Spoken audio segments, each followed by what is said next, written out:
Hello students, welcome to my new video. Today we will discuss one more important topic, isomerism. Okay, this is also called in Hindi समावयवता इसको बोला जाता है. तो आज हम उसी को डिस्कस करेंगे. First of all, what are isomers. सबसे पहले हम ये देखेंगे कि ये जो टर्म्स लिखा हुआ है जिसको कि समावयवता एक तरह से समानता से संबंधित है, तो ये है क्या उसको समझेंगे. तो देखिए, आइसोमेरिज्म में पहले तो आपको ये समझने की जरूरत है कि आइसोमर क्या होता है. आइसोमर, ओके, आइसोमर किसे बोलते हैं. आइसोमर जो है कुछ ऐसे कंपाउंड्स हैं जो कि ऑर्गेनिक केमिस्ट्री में या इनऑर्गेनिक केमिस्ट्री में भी वो हो सकते हैं, जिनमें कि एक से ज्यादा ऐसे कंपाउंड जिनके मॉलिक्यूलर फॉर्मूलाज क्या होते हैं, सेम होते हैं. ओके, मॉलिक्यूलर फॉर्मूला उनके क्या होंगे, सेम होंगे, लेकिन उनके स्ट्रक्चरल फॉर्मूलाज अलग अलग होंगे. ओके, तो isomer it means same molecular formula but different structural formula.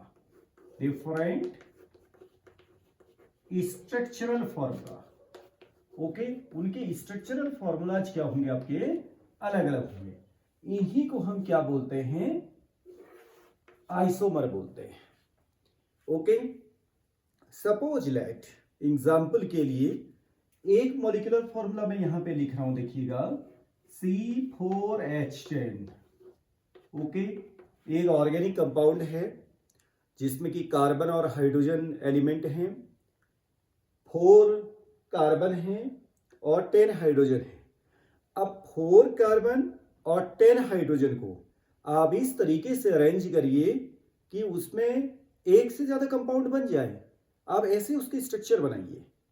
तो आप देखिए, एक स्ट्रक्चर बनाइए, उसी में फिर थोड़ा सा रीअरेंज करिए, दूसरा स्ट्रक्चर बनाइए और रीअरेंज करिए, थर्ड स्ट्रक्चर बनाइए.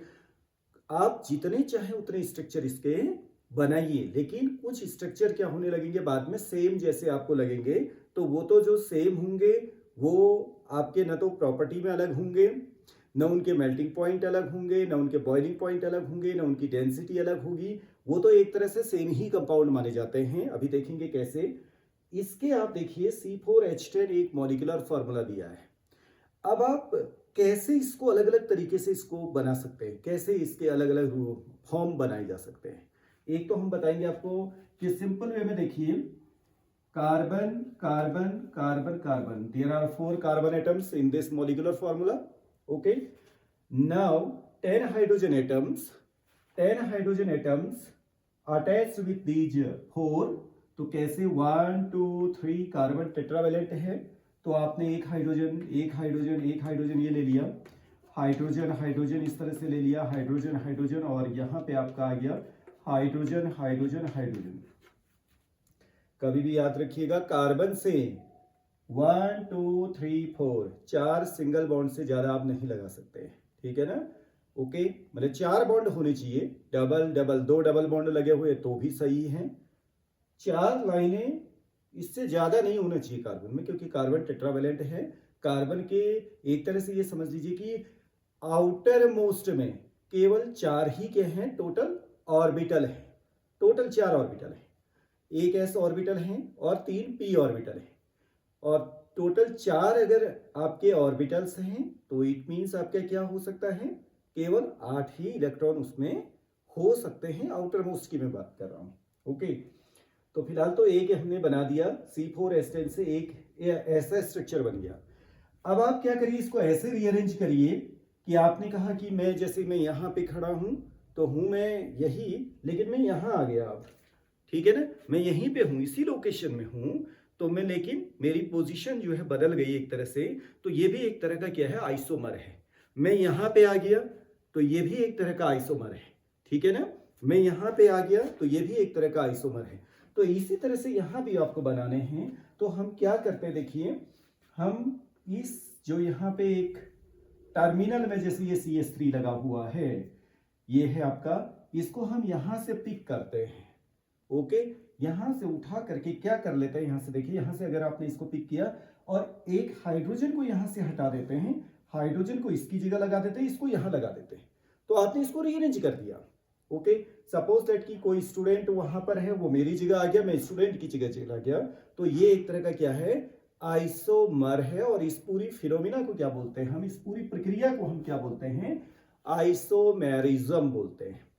ओके, आइसोमर ये एक कंपाउंड के लिए, कोई कंपाउंड्स है उसके लिए आपको वर्ड यूज करना है, ये टर्म कंपाउंड्स के लिए यूज किया जाएगा। आइसोमर, आइसोमर्स और isomerism, this is a phenomena. Okay, तो अब ये दूसरा इसका स्ट्रक्चर बनेगा, देखिए इसको हम यहां लगा देते हैं, इसको यहां लगा देते हैं, तो आपका क्या बनेगा, ये तो CH अपनी जगह पर ही है, यहां पे आपका आ गया CH, इस CH की जगह ये आ गया, तो यहां पर हम सिंपल वे में CH3 पूरा लिख देते हैं ये, और ये यहां आ गया, तो यहां पर क्या हो जाएगा, देखिए CHHH। ओके, ये दोनों जो कंपाउंड्स आपके सामने हैं, इन दोनों कंपाउंड्स का फॉर्मूला यही है। Both these compounds have same molecular formula, but these two are differ on the basis of the structure. It means, देखिए आप देखिए स्ट्रक्चर के बेस में अलग अलग हैं, आप इनका नेम भी लिखेंगे, IUPAC नेमिंग करेंगे, वो भी क्या आएगी, डिफरेंट आएगी। देखिए इसका अगर आप IUPAC नेम करें तो this one is the simple butane. Okay, और ये आपका अगर IUPAC में हम बोले तो 1 2 3, 2 के साथ में आपका क्या है, मिथाइल ग्रुप है, तो ये आपका आ गया 2 मिथाइल प्रोपेन, 2 मिथाइल प्रोपेन। और कॉमन नेम में हम इसको क्या बोलते हैं, देखिए इसके लिए वर्ड यूज होता है N ब्यूटेन, क्लियर, और इसके लिए हम यूज करते हैं आइसोब्यूटेन। तो ये दो कंपाउंड्स हमने आपके सामने बनाए, ये दो कंपाउंड एक दूसरे के क्या हैं, आपके आइसोमर हैं, ठीक है ना। अब ये कुछ टाइप के आइसोमर के अंदर इसको इंक्लूड किया जाएगा। तो आपने देखा कि यहां पे 1 2 3 4 एक कार्बन की स्ट्रेट चेन आपने बनाई थी, ठीक है ना, एक स्ट्रेट चेन बनाई थी, तो इसको हम क्या बोल सकते हैं, एक नॉर्मल चेन कंपाउंड, यानी कि N ब्यूटेन। यहां पर हमने क्या किया, थोड़ा सा चेन को डिफर कर दिया।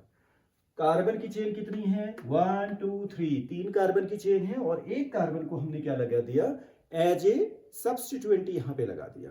तो इट मींस ये थोड़ा सा कार्बन चेन को लेकर के डिफर हैं, तो उस बेस में, on the basis of the difference in the carbon chain, these two are called chain isomer to each other, having the formula this one. ये इसका फॉर्मूला है। इन दो से आपने दो कंपाउंड जनरेट किए, दो कंपाउंड आपने फॉर्म किए, and these two are differ on the basis of the structures. तो इन दोनों को हम क्या बोलते हैं, क्योंकि चेन के बेस में दोनों को अलग अलग किया गया है, तो इन दोनों को हम बोल देते हैं चेन आइसोमर। क्या बोला जाता है, चेन आइसोमर, यानी कि जिसको हिंदी में आप बोलते हैं श्रृंखला समावयवी। ओके, तो ये मैंने एक एग्जांपल दिया है कि आइसोमर होते क्या है। तो आइसोमर में कंपाउंड्स सेम होगा, बट उनके स्ट्रक्चर्स क्या होंगे, अलग अलग होंगे। तो on the basis of this isomerism जो है ना, मेनली दो तरह का होता है, दो तरह से इसको ब्रॉडली क्लासिफाई किया गया है। एक को हम बोलते हैं स्ट्रक्चरल आइसोमर। अब आपको यही हम देखेंगे इसमें आगे। तो देखिए आइसोमर जो मैंने यहां पे अभी आपको बताया, उसी बेस में जो आइसोमेरिज्म है उसको 2 टाइप्स में डिवाइड किया गया है। नंबर 1 बोला जाता है स्ट्रक्चरल, एंड सेकंड वन बोला जाता है क्या, सेकंड क्या बोला जाएगा, स्टीरियो आइसोमेरिज्म। तो देखिए इसके 2 टाइप हैं, मेनली डिवाइडेड इनटू 2 टाइप्स, जैसे कि अभी हमने डिस्कस किया, उसी बेस में इसको 2 टाइप में डिवाइड किया गया है। पहला इसको बोला गया है स्ट्रक्चरल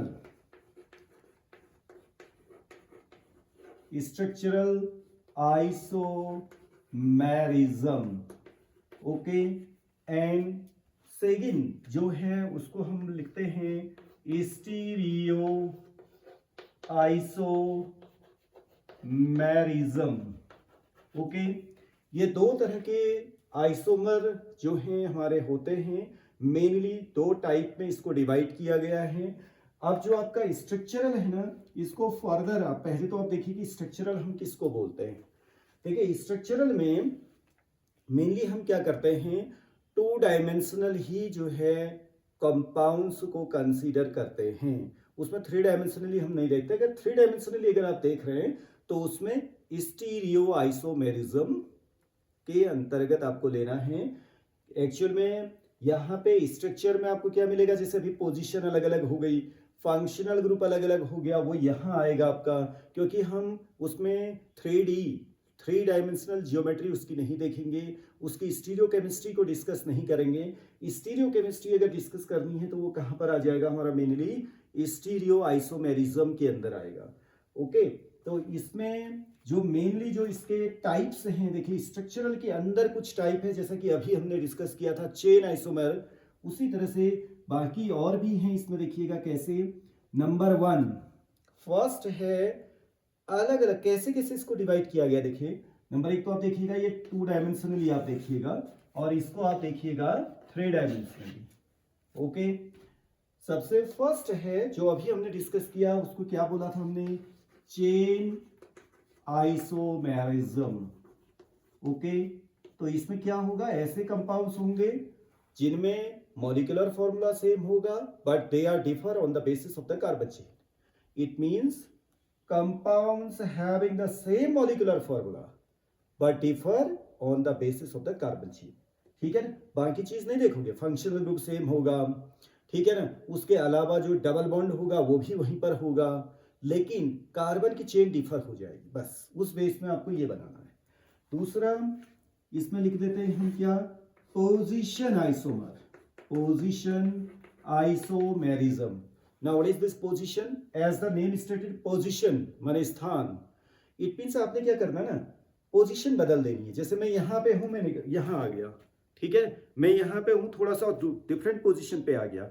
इट मीन्स जैसे सपोज करें OH नंबर 1 पे है तो अब OH नंबर 2 पे आ गया, ठीक है ना। जैसे सपोज दैट ब्यूट 1 ऑल है, आपने उसी का क्या कर दिया, OH को क्या कर दिया, नंबर 2 पे लगा दिया, ब्यूट 2 ऑल, तो है तो फॉर्मूला वही रहेगा, लेकिन उसमें पोजीशन को अलग अलग कर दिया। उसके अलावा कोई जरूरी नहीं है कि आप OH हैं या किसी इसको ही अलग करें। फंक्शनल ग्रुप जो हैं आप क्या कर सकते हैं, CH3 ग्रुप एक जगह पर है, CH3 ग्रुप बदल दीजिए आप, ठीक है ना। Cl कहीं पहले एक जगह पर है, फिर आप दूसरी जगह पे कर दीजिएगा। ओके, Cl नंबर 2 पे है, नंबर 3 पे ले आइएगा, Cl नंबर 1 पे है, नंबर 2 पे ले आइएगा। ओके, तो इस तरह की जब पोजीशन को बदल के, केवल पोजीशन किसी पर्टिकुलर ग्रुप की, पर्टिकुलर एटम की, पर्टिकुलर फंक्शनल ग्रुप की पोजीशन को केवल बदल करके अगर आप 2 आइसोमर बना देते हैं, 2 कंपाउंड अलग अलग कर देते हैं जिनका कि फॉर्मूला एक ही है, मॉलिक्यूलर फॉर्मूला क्या होना चाहिए, सेम होना चाहिए, ये तो बिल्कुल कंडीशन है। अगर आप मॉलिक्यूलर फॉर्मूला बदल देते हैं तो समझ लीजिए फिर आप आइसोमेरिज्म की फिनोमिना नहीं कर रहे हैं, कुछ और कर रहे हैं, क्योंकि इट मीन्स अब वो तो कंपाउंड अलग ही हैं। यहाँ पे आइसोमेरिज्म के लिए कंडीशन है formula same, molecular formula, molecular formula same होना चाहिए, ये कंडीशन आपको ध्यान में रखनी। तो पोजीशन के अंदर आपको क्या करना है, अलग अलग पोजीशन पे जो है ग्रुप को, उसके अटैच्ड ग्रुप को लगा करके ये गेट करना है। इसी तरह से और है, देखिए एक हम लिख देते हैं मेटामेरिज्म, मेटामेरिज्म, मेटामेरिज्म, मेटामेरिज्म जिसको कि हिंदी में मेटा मीन्स होता है मिडिल, यानी कि मध्यवयवता। इसमें क्या होता है कि कोई कंपाउंड्स है जिसका कि सेम मॉलिक्यूलर फॉर्मूला है, लेकिन उसमें जो फंक्शनल ग्रुप है, कोई ऐसा फंक्शनल ग्रुप है जैसे ईथर, बीच में ईथर वो फंक्शनल ग्रुप है, उसके इधर साइड में, इधर उधर देखिए, इधर उधर कार्बन की चेन अलग अलग काम कर देंगे। लेट एक एग्जांपल मेटामेरिज्म का मैं देता हूं आपको, कि एक कंपाउंड है जिसमें कि CH3 CH2 एक तरफ कर दिया मैंने, दूसरी तरफ भी हमने लिख दिया CH2 CH3। ओके, बीच में ये क्या है आपका ईथर फंक्शनल ग्रुप है। CH2CH3 CH2CH3 it mean di ethyl ether, di ethyl, ये इथाइल ग्रुप है, ये भी इथाइल ग्रुप है, di ethyl ether, this is the common name, not IUPAC name. Okay, अब इसी का दूसरा कंपाउंड बनाना है तो हम क्या कर सकते हैं, देखिए ये जो CH2 ग्रुप है ना, ये CH2 ग्रुप भी आप यहां ले आइए, यहां एक ही CH3 ग्रुप रखिए, तो इसका दूसरा कंपाउंड ये बन सकता है, आप देखिए CH3 CH2, ये इधर ले आइए आप, CH2 बीच में ऑक्सीजन रहेगा इधर और CH3, दोनों कंपाउंड्स देखिए, these two having same molecular formula, दोनों का अगर आप फॉर्मूला निकालें 1 2 3 4 C4 3 to 5 एंड 5 and 5 कितना हो गया आपका 10 और एक O है। These two compounds have same molecular formula but these two are differ on the basis of the carbon chain on either side of the functional group, ये functional group है। Functional group के other side में आप देखिए इधर और उधर देखिए, here 2 carbon chain, here also 2 carbon chain, but in this side here 3 carbon chain, but other one only 1 carbon chain. तो it means these two are differ on the basis of the number of carbon on either side of the functional group। देखिए 2 2 3 1 having same molecular formula, that's why these are called metamerism. Meta means middle, middle के इधर उधर आपके carbon की chain बदल गई, इस वजह से ये आइसोमेरिज्म जनरेट हुआ, इस तरह के कंपाउंड यहां पर फॉर्म किए, that's why this one is the name. Okay, other one is the functional isomerism, functional isomer भी बोलते हैं, functional isomerism. Okay, functional means functional group, it means क्रियात्मक समूह, it means the main functional group, main group which define the compound, जो compound को define करेगा। कोई भी कंपाउंड है, जैसे हमने कहा कि ये अल्कोहल है, what is the meaning of that, उसमें OH है, ठीक है ना, वो किसकी वजह से पहचाना गया, OH की वजह से, that's why that is called functional group। Okay, जो मेन फंक्शनल ग्रुप होगा जिसकी वजह से वो पहचाना जा रहा है। अब आप देखिए कहीं पे 2 फंक्शनल ग्रुप होते हैं, लेकिन जो मेन फंक्शनल ग्रुप होता है उसी के बेस पे नाम रखा जाता है। जैसे नंबर 1 में एग्जांपल आपके सामने रखूं, टार्ट्रिक एसिड। टार्ट्रिक एसिड का अगर आप फॉर्मूला देखें तो उसमें OH ग्रुप भी है, COH ग्रुप भी है, लेकिन वो कंपाउंड जो है एसिडिक प्रॉपर्टी को शो करता है because of the presence of the COOH group। It means the main functional group which define the compound, that is COOH group, that's why called tartric acid। उसको tartaric acid बोला जाता है, न कि tartaric all बोला जाता है। हम ये भी तो कह सकते थे कि उसको हम टार्ट्रिक अल्कोहल भी बोल सकते थे, लेकिन उसकी जो प्रॉपर्टी जो मेन शो करेगा वो क्या करेगा, COH वाली प्रॉपर्टी जो है सुप्रीम रहेगी, उसकी सुपरमोस्ट रहेगी उसकी, इसीलिए उसको हम क्या बोलते हैं, एसिड के अंदर इंक्लूड करते हैं। तो कभी भी आप ये भी मत समझिएगा कि कोई टार्ट्रिक एसिड है तो उसमें OH ग्रुप नहीं होगा, ऐसा नहीं है। एसिड है तो it means main functional group is the acid. Okay, तो फंक्शनल ग्रुप, फंक्शनल आइसोमेरिज्म के अंदर क्या होंगे, फंक्शनल ग्रुप अलग अलग हो जाएंगे, ठीक है। कोई कंपाउंड है जिसमें OH फंक्शनल ग्रुप है, उसी का दूसरा कंपाउंड बना दिया हमने, क्या बना दिया कि उसमें ईथर फंक्शनल ग्रुप है, तो फंक्शनल आइसोमेरिज्म के अंदर होगा compounds having the same molecular formula but differ on the basis of the functional group, ठीक है ना। ओके, इसी तरह से नेक्स्ट एक और हम बताते हैं आपको स्ट्रक्चरल के अंदर, वो है आपका टॉटोमेरिज्म।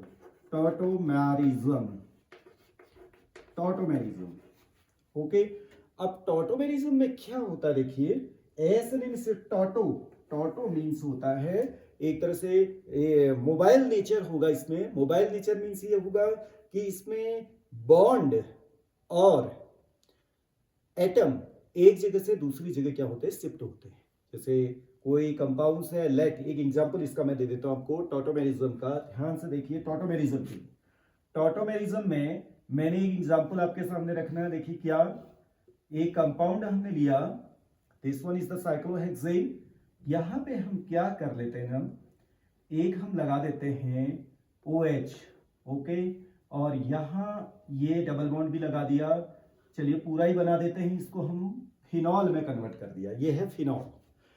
अगर आपसे कहा जाता है कि फिनॉल का एक टॉटोमर बनाना है, क्या बनाना है, टॉटोमर बनाना है, तो इसमें हम क्या करते हैं, जैसे ये OH है, इसको पूरा लिख लेते हैं। देखिए OH इस तरह से लिख दिया। तो इसमें हम क्या करेंगे, ये जो बॉन्ड है यहाँ पर O और H के बीच का बॉन्ड, ये बॉन्ड इधर आ जाएगा और ये पाई बॉन्ड आपका यहाँ पे शिफ्ट करेगा और हाइड्रोजन यहाँ पे आ जाएगा। इट मीन्स आपने साथ साथ क्या किया, एटम को एक जगह से दूसरी जगह शिफ्ट किया। देखिए ये रेजोनेंस भी नहीं है, ये याद रखिएगा। कुछ बच्चे ये कंफ्यूजन में रहते हैं कि tautomerism is looks like resonance and they are same. ऐसा नहीं है, looks like but not same. ये यहाँ पे कभी भी याद रखना, रेजोनेंस में एटम को शिफ्ट नहीं करना होता है। रेजोनेंस में क्या होता है, केवल बॉन्ड या लोन पेयर एक जगह से दूसरी जगह डिस्प्लेस होते हैं। रेजोनेंस में होता है पाई बॉन्ड और lone pair shift displace from one position to another position. Okay, atom जो है अपनी जगह पर बने रहते हैं, लेकिन टॉटोमेरिज्म में क्या हो रहा है, आपका बॉन्ड और एटम एक जगह से दूसरी जगह क्या हो रहे हैं, शिफ्ट हो रहे हैं। तो इसका दूसरा जो टॉटोमर बनेगा ना, वो देखिए क्या बनता है, इसी का हम टॉटोमर बना देते हैं। टॉटोमर में हम लिख रहे हैं, देखिएगा क्या बन रहा है इसमें, यहां पे आपका आ गया इसी तरह से रिंग, ये हो गई। आपने ये बॉन्ड और ये पाई बॉन्ड अपनी जगह पर बनाए रखा, तो ये ऐसे रहेगा। यहां पे ये डबल बॉन्ड आ गया और ये O हो गया, और ये बॉन्ड आपका यहां शिफ्ट करेगा तो यहाँ पर क्या चार्ज जाएगा, नेगेटिव। नेगेटिव के साथ क्या जुड़ जाएगा आपका H, तो यहाँ पर 2 H हो जाएंगे आपके। ओके, एक H ऑलरेडी यहाँ पर है, एक H आपका यहाँ से शिफ्ट होकर के आया, तो यहाँ पर जो है CH2 ग्रुप हो जाएगा। ठीक है ना। अब आप ये देखिए कि ये रिंग जो है ना, ये रिंग एक तरह से एरोमेटिक नहीं है, अब नॉन एरोमेटिक रिंग बन गई। पहले रिंग क्या थी आपकी, देखिए एरोमेटिक रिंग थी, now non aromatic this one. Okay, यहां पे आपका OH ग्रुप है, तो इसको हम इनॉल फॉर्म भी बोलते हैं। इनॉल फॉर्म, इन ऑल यानी कि इन ऑल, ऑल इसकी वजह से, ये ऑल किससे है, डबल बॉन्डेड कार्बन से, that's why this one is in all. Okay, this one is the keto form due to this group, keto form. Okay, ये कीटो फॉर्म है। तो देखिए इनॉल और कीटो या कीटो इनॉल फॉर्म जो है वही है टॉटोमेरिज्म। इसको हम क्या भी लिखते हैं, कीटो इनॉल आइसोमेरिज्म, यह भी इसको लिखा जाता है। क्लियर हो गया ना। ये कुछ मैंने आपको बताया, ये सभी आपकी क्या हैं, दीज आर स्ट्रक्चरल आइसोमर्स। ये सभी स्ट्रक्चरल आइसोमर हैं। इन सभी में जो है, जो यहाँ पे टर्म्स दिए हैं उस बेस में ये कंपाउंड्स को अलग अलग करते हैं। पहला है चेन के बेस में अलग करेगा, दूसरा पोजीशन के बेस में अलग करेगा, मेटामर्स मिडिल में फंक्शनल ग्रुप में इधर उधर कार्बन की चेन को अलग करेगा। फंक्शनल ग्रुप जो है, फंक्शनल ग्रुप 2 कंपाउंड्स में अलग अलग होंगे, लेकिन फॉर्मूला उनका एक ही होगा। टॉटोमेरिज्म में क्या होगा, एक होगा आपका OH ग्रुप और एक होगा आपका कीटो ग्रुप। अब स्टीरियो के अंदर क्या रखे गए वो बताते हैं आपको। देखिए अभी ये शॉर्ट में मैं बता रहा हूं, इसके बाद इसको डिस्कस करेंगे डिटेल में भी बाद में। देखिए स्टीरियो आइसोमेरिज्म में आपको 3 डायमेंशनल स्ट्रक्चर को डिस्कस करना है। 3D उसमें शेप आपको देखना है। तो इसमें 2 इंपॉर्टेंट हैं। नंबर 1 उसको लिख देते हैं हम क्या, geometrical isomerism. Geometrical isomerism, okay. एक है इसमें जियोमेट्रिकल, जिसमें कि आपको क्या करना होता है, डबल बॉन्डेड कार्बन में, क्योंकि डबल बॉन्डेड जब होगा कोई कंपाउंड तो उसमें आसानी से रोटेशन तो नहीं होगा, बट आप क्या कर सकते हैं, ग्रुप को इधर उधर करके 3 डायमेंशनली ग्रुप को चेंज करके डबल बॉन्ड के अराउंड, ओके, तो क्या कर सकते हैं, दूसरा स्ट्रक्चर गेट कर सकते हैं। ठीक है ना। क्योंकि सिंगल बॉन्ड में देखिए, कभी भी याद रखिएगा, सिंगल बॉन्ड में रोटेशन पॉसिबल है। अगर लेट की this one is the single bond, single bond में रोटेशन पॉसिबल है। आसानी से आप बहुत सारे आइसोमर डेवलप कर सकते हैं। उनको बोलते हैं हम कन्फॉर्मेशनल आइसोमर। बहुत सारे स्ट्रक्चर बन सकते हैं, लेकिन अगर डबल बॉन्ड बनेगा, डबल बॉन्ड अगर यहाँ पर हो जाएगा तो फिर आपका रोटेशन पॉसिबल नहीं है। लेकिन हाँ, क्या हो सकता है कि अगर डबल बॉन्ड बना हुआ है तो यहाँ का ग्रुप यहाँ आ सकता है, इसको आप अपनी जगह पर बनाए रखेंगे, एक ग्रुप यहाँ आ गया, एक ग्रुप यहाँ आ गया, ठीक है ना। यानी कि एक बार में क्या कर देंगे, सेम ग्रुप को सेम साइड रख देंगे, ठीक है ना, और एक में क्या करेंगे, सेम ग्रुप को अपोजिट साइड में रख देंगे, तो भी इसमें आइसोमर डेवलप हो सकते हैं। तो उनको हम क्या बोलते हैं, ज्योमेट्रिकल बोलते हैं।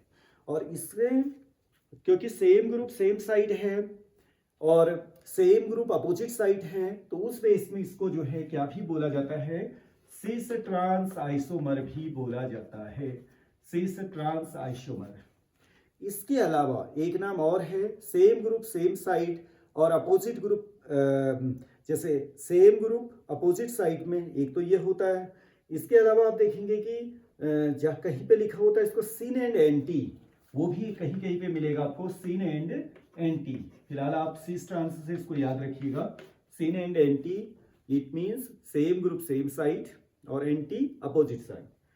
एक तो ज्योमेट्रिकल आइसोमर हुआ। स्टीरियो आइसोमेरिज्म का एक टाइप है ज्योमेट्रिकल, दूसरा टाइप है इसमें ऑप्टिकल आइसोमेरिज्म। दूसरा टाइप क्या है, optical, optical isomerism. Optical means प्रकाशीय, इट मीन्स यहाँ पे क्या होता है, कंपाउंड्स जो होते हैं, जो लाइट होती है, जो प्लेन पोलराइज्ड लाइट है, एक तो नॉर्मल लाइट है, लेकिन अगर उस लाइट को, नॉर्मल लाइट को आप प्रिज्म से, आपने पढ़ा होगा इसको, पहले भी हमने डिस्कस किया हुआ है, प्रिज्म से अगर उसको पास करते हैं तो एक प्लेन में उसका जो वाइब्रेशन होता है वो एक ही प्लेन में होता है। तो उसको अगर आप किसी कंपाउंड से पास करते हैं तो वो लाइट को क्या कर देता है, रोटेट कर देता है। अगर लाइट को वो रोटेट करता है कोई कंपाउंड, ठीक है ना, कंपाउंड माने उसका सॉल्यूशन बना करके उस पर पास करेंगे, तो समझ लीजिए कि वो कंपाउंड ऑप्टिकली एक्टिव है। वो कंपाउंड क्या है, ऑप्टिकली एक्टिव है। लेट की लाइट आपने पास करी उस कंपाउंड से, plane polarised light, as such वो लाइट निकल गई, एज सच निकल गई, लाइट के डायरेक्शन में उसने कुछ चेंज ही नहीं किया, तो इट मीन्स वो कंपाउंड क्या रहा होगा, ऑप्टिकली इनएक्टिव रहा होगा। अब किसी कंपाउंड के ऑप्टिकली एक्टिव रहने और ऑप्टिकली इनएक्टिव रहने के कुछ थ्योरेटिकल पॉइंट ऑफ व्यू से आपके कुछ पॉइंट होते हैं। जैसे कंपाउंड में कुछ कार्बन होना चाहिए, आपने पढ़ा होगा कायरल सेंटर, क्या होना चाहिए, कायरल सेंटर, किरल सेंटर भी उसको आप बोलते हैं, ये होना चाहिए, कायरल सेंटर होना चाहिए। इसको क्या सेंटर भी बोला जाता है, एसिमेट्रिक सेंटर भी बोला जाता है। क्या सेंटर भी बोलेंगे, एसिमेट्रिक, एसिमेट्रिक सेंटर, ये होना जरूरी है। अगर कंपाउंड में कायरल सेंटर है और उसके अलावा मतलब वो एसिमेट्रिक सेंटर हो गया और किसी भी तरह की सिमेट्री साथ में नहीं है, तो कंपाउंड के ऑप्टिकली एक्टिव होने के चांस बढ़ जाते हैं। अगर कंपाउंड में कायरल सेंटर नहीं है, कायरल सेंटर नहीं है और कोई प्लेन ऑफ सिमेट्री भी नहीं है, तो भी उसमें ऑप्टिकल एक्टिव होने के चांस होते हैं। ये आपको ध्यान में रखना, देखिए, ठीक है ना। कोई जरूरी नहीं है कि हमेशा एक कायरल सेंटर मिल जाए, क्योंकि कायरल सेंटर के अलावा कुछ कंडीशंस और भी हैं, उसमें किसी भी तरह की सिमेट्री नहीं होनी चाहिए, किसी भी तरह की समानता नहीं होनी चाहिए, जैसे प्लेन ऑफ सिमेट्री उसमें नहीं होनी चाहिए, या सेंटर ऑफ सिमेट्री उसमें नहीं होनी चाहिए, या उसके अलावा अल्टरनेटिंग एक्सिस ऑफ सिमेट्री उसमें नहीं होनी चाहिए। अगर ये सिमेट्री अगर किसी कंपाउंड में है और कायरल सेंटर भी है, तो समझ लीजिए कंपाउंड ऑप्टिकली इनएक्टिव होगा। कायरल सेंटर है लेकिन साथ में सिमेट्री भी है, तो कंपाउंड इनएक्टिव माना जाएगा, ऑप्टिकली इनएक्टिव नहीं होगा। इसको हम डिटेल में डिस्कस करेंगे। तो ये मैंने आज एक शॉर्ट समरी के रूप में आपको बताया कि आइसोमेरिज्म वाले चैप्टर में आपको क्या क्या पढ़ना है। इसके मैं नोट्स भी आपको भेज रहा हूँ, तो इसको पूरा कंप्लीट आप तैयार करिएगा। और जो कुछ भी इससे रिलेटेड आपको टॉपिक नहीं समझ में आता है, उसको हम क्लास में फिर से उसको डिस्कस करेंगे। Okay, thank you, see you in next video. Okay.